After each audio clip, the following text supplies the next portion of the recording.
Hey guys, what's going on? Jake Andrews here with Blues Rock Guitar Lessons. Today I want to show you a really cool, kind of funky blues rhythm part. We're playing over 1-4-5 chord changes. And this is something that's been used a lot in different songs. You might hear it in, there's a great song by Junior Walker called Shotgun. And he's kind of playing this part, although on that song he's just staying on the one chord the whole time.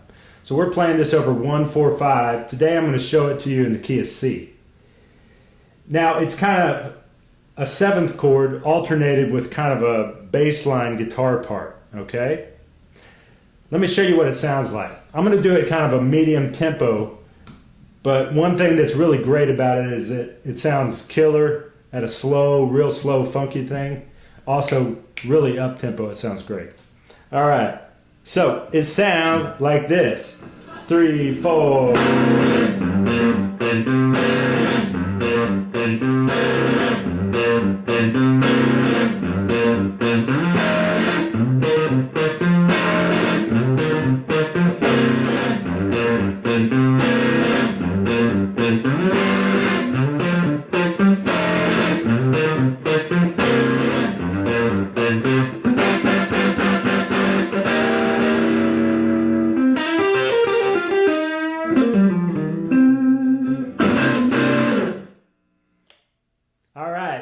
Let's get in here close and I'll show you exactly what to do.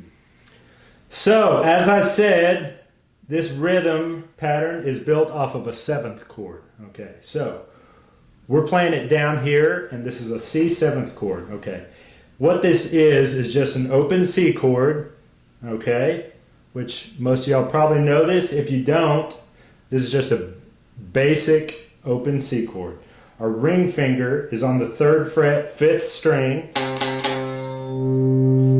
Our middle finger is on the 2nd fret, 4th string. Okay. And then our first finger is on the 2nd string, 1st fret. So usually this is played as just a basic open strumming chord. Okay? And that's really the only position we can use it because we have open strings in the chord.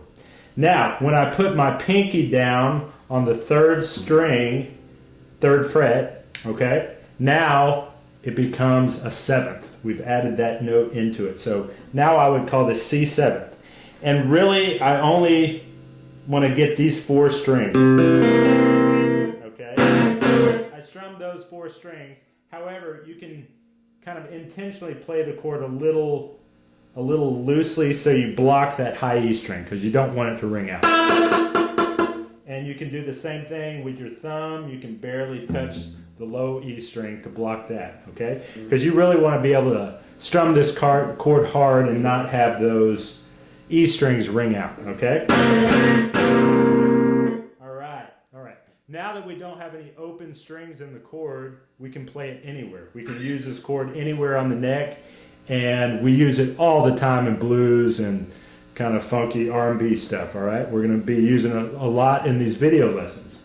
All right, and the note we always want to look at is where our ring finger is, okay? That will tell us the overall chord. So that note is C, so this is a C7.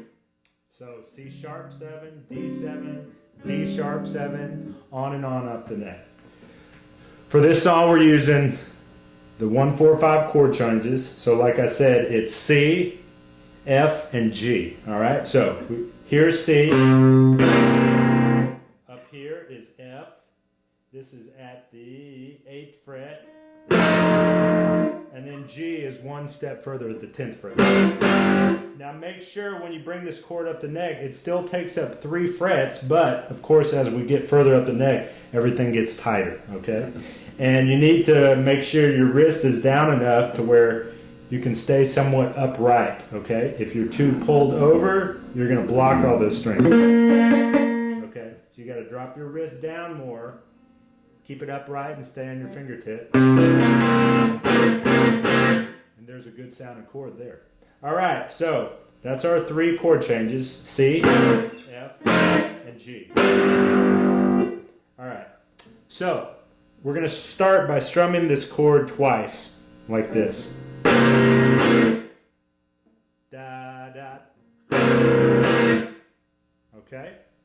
So we do that, and then we're going to alternate it by breaking out of the chord, bringing your ring finger up here to the low E string, the 6th string here at the 3rd fret. Here's the lick.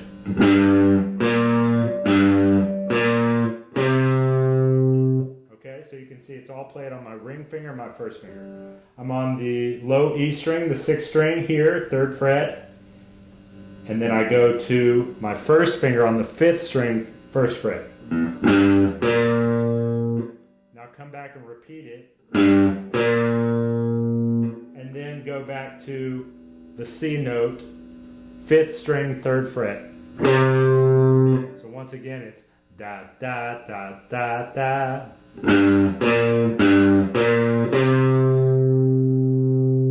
Alright, so that's the pattern. We're going to alternate that chord strummed with that bass line. I'm going to do it real slow.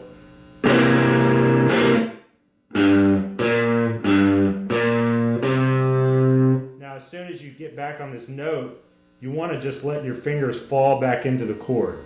You don't want to be in the habit of forming a chord from the bottom up like this. You want to form it from here down.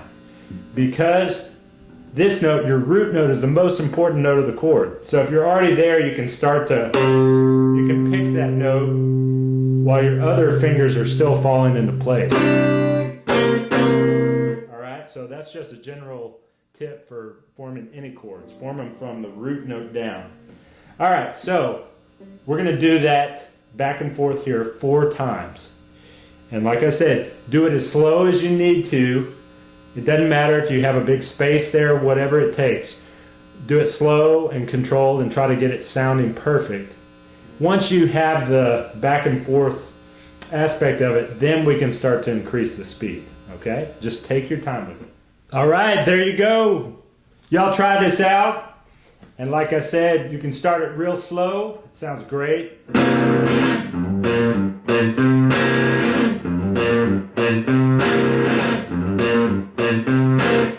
Sounds great like that. It also sounds great at a really fast tempo.